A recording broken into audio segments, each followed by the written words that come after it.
principles of Kwaanza. It's not a religion. A lot of times people, when they say, okay, we have Christmas and we have Hanukkah and we have Kwaanza, and then the young people growing up, because we're not more specific, that it's not a religion.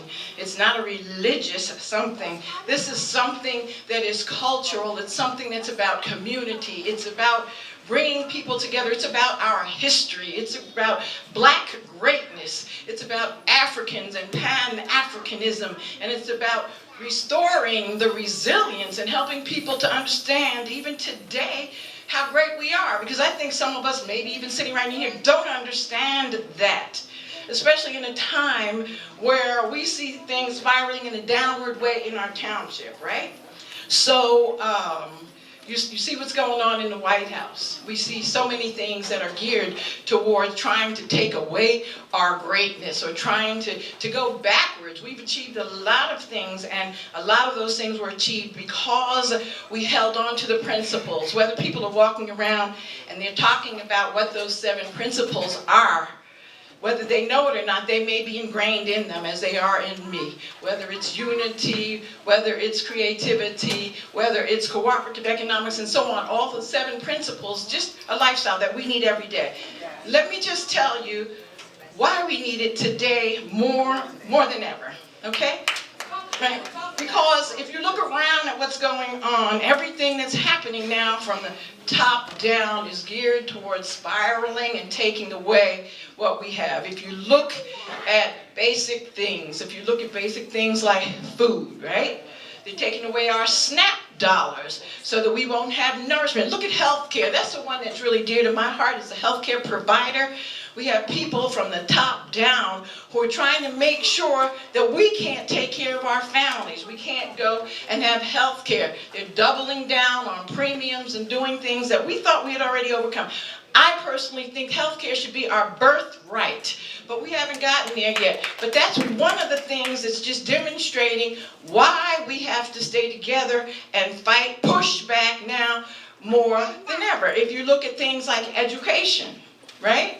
There used to be a time when people had a way to get education. There were things in place. And the more that we as black people began to get in there and demonstrate our greatness and get educated, the more fearful other people who were not trying to celebrate our greatness began to be. And then if you look now, they're taking away those things that were set in place so that we could achieve further education and continue to demonstrate our greatness. Why else is it important to me that we continue now to celebrate Kwaanza and the 7 principles of the Nguzo Saba today more than ever? If you look at the cultural things, right? We have a cultural richness about us. And all of those types of things that we share with our culture, whether it's art, whether it's music, whether it's poetry, it's self-expression, and it's a bridge. A lot of our children may not be gifted in some areas, but if it comes to expressing themselves through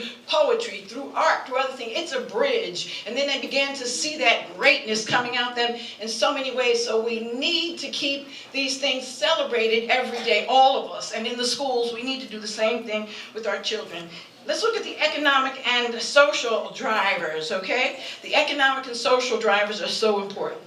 And the bottom line, because I know we have like young people and people of all ages here, the bottom line here, it is important to shop black. And I'm going to tell you, it is.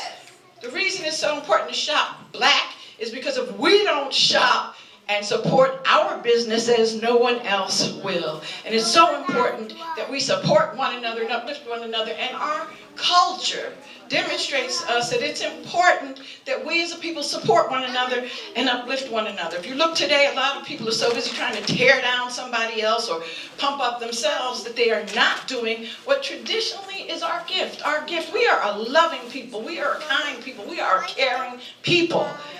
And we know how to nurture people from the time you're up. Even white people used to hire us to come and nurture their children because we have an innate gift of nurturing people and raising them up in the right way. And we shouldn't forget that at all. So before I sit down, because I know I'm just supposed to say hey to y'all, the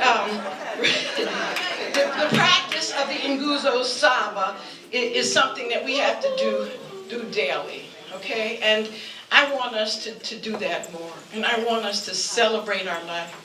And I want all of us to uplift one another with caring and support and economic support and listening to one another and caring. Our history is so important. A lot of people these days come to the table brand new, their first time ever sitting in a seat, and they think they have all the answers, and they don't want to get to know the history. And history is so important. Before we can move forward with anything, we have to look back and see what worked and what didn't work. And we have to look back, all the way back, and we have to understand how we got to where we are.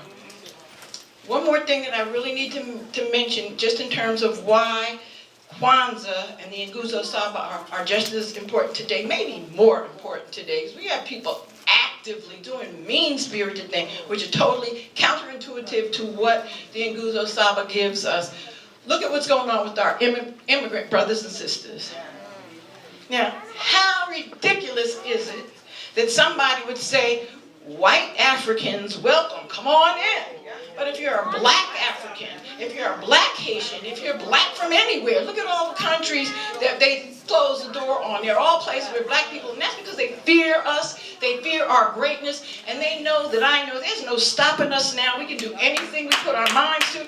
We have to do it collectively and responsibly, and blessings to all of us. I know we can. Blessings to all of you.